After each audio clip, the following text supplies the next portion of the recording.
It's really good to be able to talk about friendship across faiths. And actually, it's particularly good today. During the filming of this, you may hear some background noises of sirens. There's been a violent incident in London today, quite close to where we are.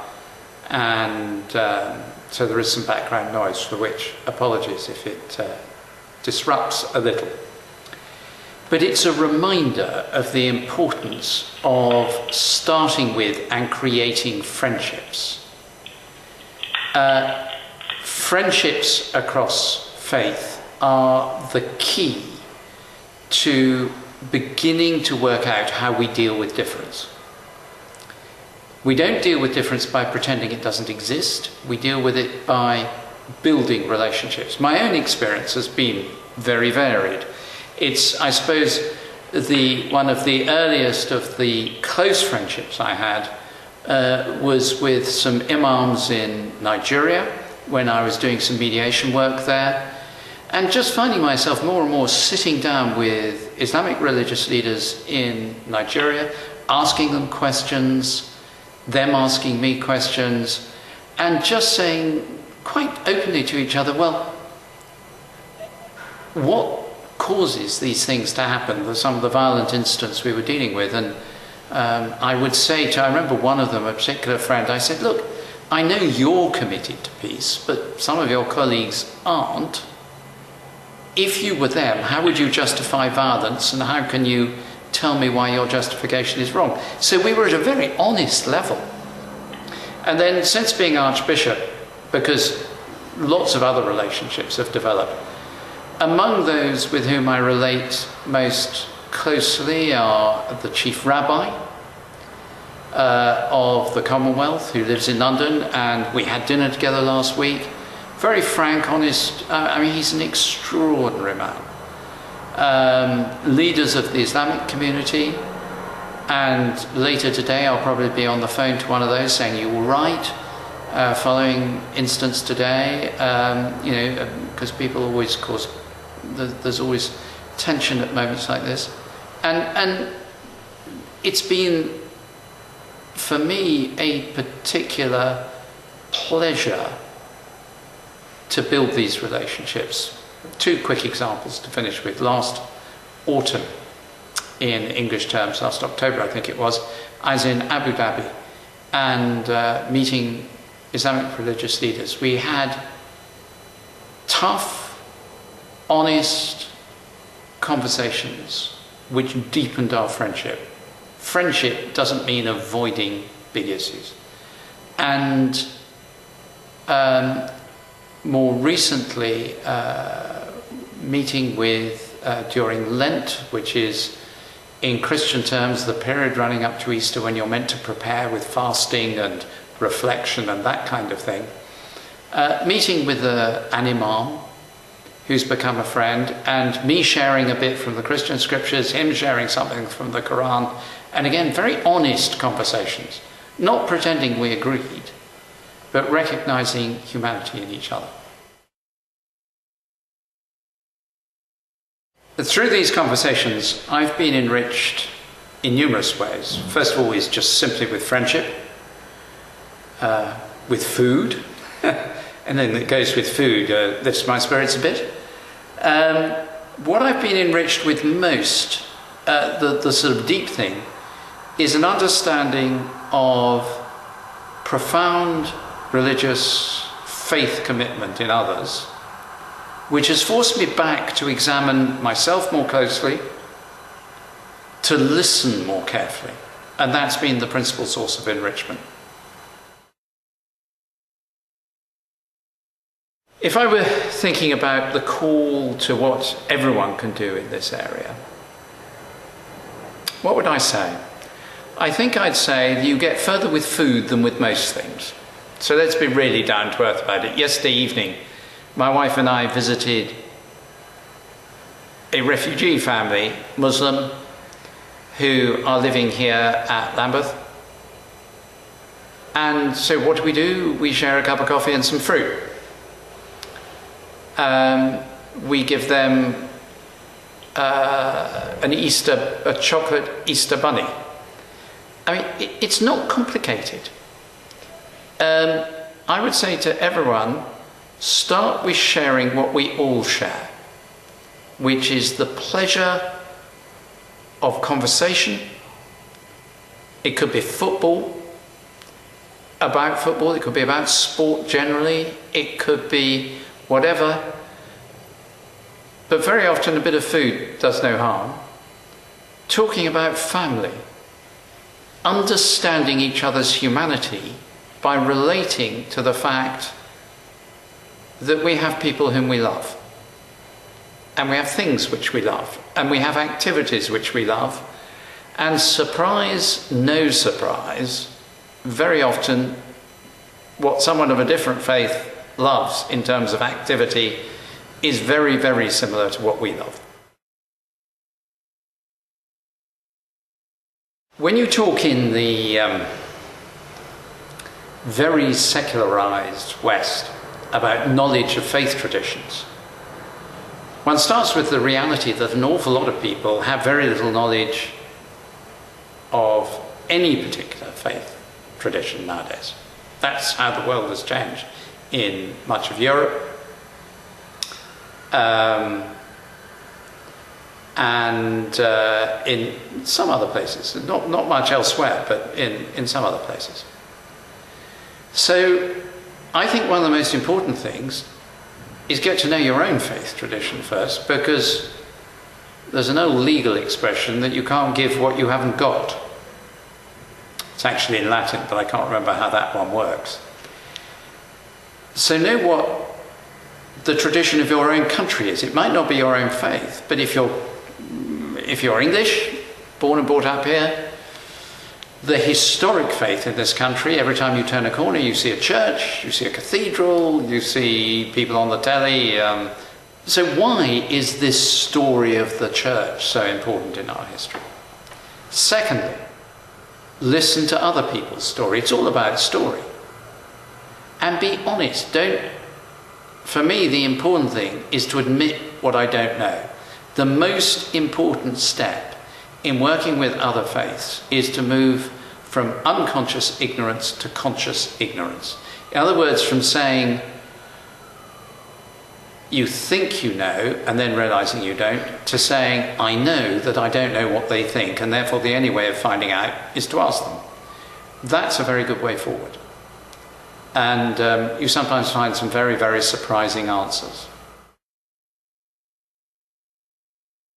We have in England a program called Near Neighbours, very helpfully and kindly and generously sponsored by the British government, working through an organisation linked to the Church of England called the Church Urban Fund, and through dioceses in the church, that is areas where there's a bishop, a church leader covering a largish area.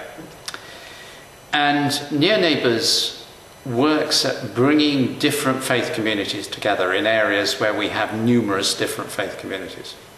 One of the things that's beginning to make it work rather well, I'm sorry this is sounding like a theme that I'm obsessed with, is that they share meals together. I mustn't mention food again. But one of the other things is they begin to find what they can do in common. So, for example, you're finding them in areas of economic need, sharing in running food banks. You're finding them helping with night shelters for people who are homeless. You're finding them working together on local needs with elderly people. And what that has taught me is this is not true for every faith, because the moment any religious leader says all faiths believe X or Y, stop listening, because they don't. One thing one can say about many faiths is that they have within them, at their heart, a sense of the existence of God. That is not true for all the major world faiths, but for many, for most, And they also have a deep sense of the dignity of the human person. And that leads them to reach out to help people, to be with people, to be there for people. And I think in my own friendships, it's that sense of recognizing that people act not out of calculation to make their faith look better, but out of a deep sense of compassion for people who are suffering. And that tells you something really, really important. And it builds very powerful bridges. I think it's a really difficult question as to what the impact of differences in faith mean. If we take faith seriously, that it's more than a lifestyle choice, which it certainly is, then for me, at the heart of my faith is a belief in a relationship with Jesus Christ, with God through Jesus Christ, a sense of the presence of God, an expectation that when things go really wrong, that I can argue with God, protest, lament. When things go really well, I can dance and celebrate. And that comes as a Christian because I believe that Jesus Christ is God himself. Now, if you're talking with someone who may have very similar value systems but doesn't believe that, that's obviously something you have to navigate around. You have to negotiate that. But it should not be an obstacle, but it should be a reality. And they're very, very different things. I think it is one of the things that really presses my buttons and gets me going, sometimes unhelpfully, is when people say, well, you all really believe the same things. Let me give you an example. A few years ago in one of our cities in England, one of the leaders of the city council, who was an atheist, got together all the faith community leaders, including a friend of mine who was the local bishop, and said, we're going to build you a common worship centre so you can all worship together. And with one accord, perfectly united, they said, look, we'll serve the poor, we'll help the city, we'll support the council, we'll do this, we'll do that, we'll do the other. But the moment you tell us to worship together, you're saying our faith doesn't matter. That it's all some sort of dreadful soup in which everything has been mixed up. So I'm really careful about that, because if I respect the dignity of another human being, I'm going to respect their differences as being as important as their similarities. Because otherwise it's to say to them, I'm a bit superior to you, and I think that's just horrible. So, obstacle, no. Reality, yes. Difference enriches us when we allow ourselves to be made curious by it. When we allow it to force us to ask ourselves questions and to ask questions of the person we're with. When you meet someone who has a very different view of the world, if you get to know them reasonably well, I think you can get to the point of saying, look, but why do you look at things like this? Because within us, I hope, there's always the sense there's more to learn. There's always the sense that perhaps I'm not seeing the world exactly as I ought to see it. Perhaps my vision of the world can be corrected, tweaked, shaped a little by the difference I encounter in someone else. That doesn't mean compromising on my own deeply held faith, but it does mean allowing for the fact that I haven't got everything right in every way. And I think that's... I'm just thinking of the dinner I had with the chief rabbi last week. You know, he was expressing a view at one point, and I've been thinking about it ever since. And thinking, why do I not take that aspect of life more seriously? Maybe I'm just missing out on something. Maybe I need to think more about this. So that's what I mean by reality, not obstacle. It doesn't mean you don't relate. It means you can relate very, very deeply. But the reality is something that is solid in your conversation, and that you hold together as something really important, and therefore allow it to have an impact on you. Do you know, one of the things that really strikes me at the moment more and more is with telephones. I haven't got my phone on me, but you know, these smartphones. We've got information about everything and relationship with no more people than we ever had.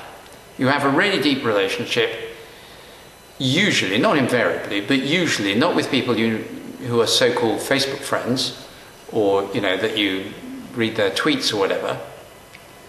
You have a really deep relationship with someone who you sit with. And when they ring up and say, my son's just got a job, and you say, oh, that's just amazing, and you talk about how proud they are and why they love their son. Or they ring up and say, my wife's really, really ill, and you say, oh, and you see them and you put an arm around their shoulder, and you hold their hand, and you go to the hospital with them, or you send some flowers, whatever it happens to be. We have information everywhere, but relationships are as few and far between as they ever were. So the answer to that is make relationships, make friends with people from another faith. Because information without relationship is as likely to lead to enmity and fear as it is to friendship and love. And therefore, deal with it. Let's be people who show that a world that is more and more capable of knowing things and less capable of loving people who are different is not the world that we're going to build for our children and our grandchildren. But it's going to be a world where relationships reach out and build the bridges, and our children and grandchildren inherit that world. People are incredibly cynical in many parts of the world, particularly Europe, with a postmodernist, what's called postmodernist philosophy, that sense of suspicion about anyone in authority, which we've grown up with. I grew up with it, it's become much more important. That sense of whenever you meet someone in authority or you hear them on the telly, you think, what do they really want? What power are they trying to exercise? And we're much more suspicious. But people believe us when we do things. And therefore, when we act as faith, as believers, when we act in common, when we do things together, it has about 10,000 times more effect than when we say things together. Because people think, well, words are cheap, actions cost. And I need to keep on reminding myself of this, because, I'm in the word job. I spend my life talking. It's one of the jokes in the family that the only time that people know that Dad's really not very well is when he stops talking. And we need people in faith communities who are utterly faithful to their own actions, to their own faith, but who act in common. I can think of a place, I won't say where because it puts them in some vulnerability, but a particular place I know of where I worked at one point where there'd been very, very severe killing. It wasn't really over faith, but it became, faith was used as the hook to hang the quarrel on. And it ended up, cut a long story short, it ended up with the two communities protecting each other's worship centres at times of worship and digging sewage ditches in an area which had no main drains, no way of carrying sewage away. And they were still arguing like crazy while they were digging. But they weren't killing each other. They were arguing at the top of their voices while they did something for the common good. Now that was really impressive interfaith action. Common prayer is one of those areas that gets people really, really antsy. For all sorts of reasons. I think it has to be done with great care, not to imply that, as I said earlier, that we're some kind of common religious soup, like a stew in which you throw everything in and hope it tastes nice at the end. I think, I'm just remembering an example, possibly about a year ago, when we had prayer following some terrible incidents in the Middle East outside Westminster Abbey. And what was beautiful about that was you had different religious leaders. There was no sense that we were saying we all believe the same thing, but there was a sense that we came together, each in our own tradition, faithful to our own tradition, to offer protest, lament, petition. It's not for me to say exactly what was going on there. What I do know is that there was a deep respect for difference, but a deep sense of common humanity. And it is holding those two things together that leave us, as it left me that day, going away, able to embrace everyone else who'd been there, and with a deep sense that there'd been a generosity of hospitality in our spirituality that did not compromise what we said.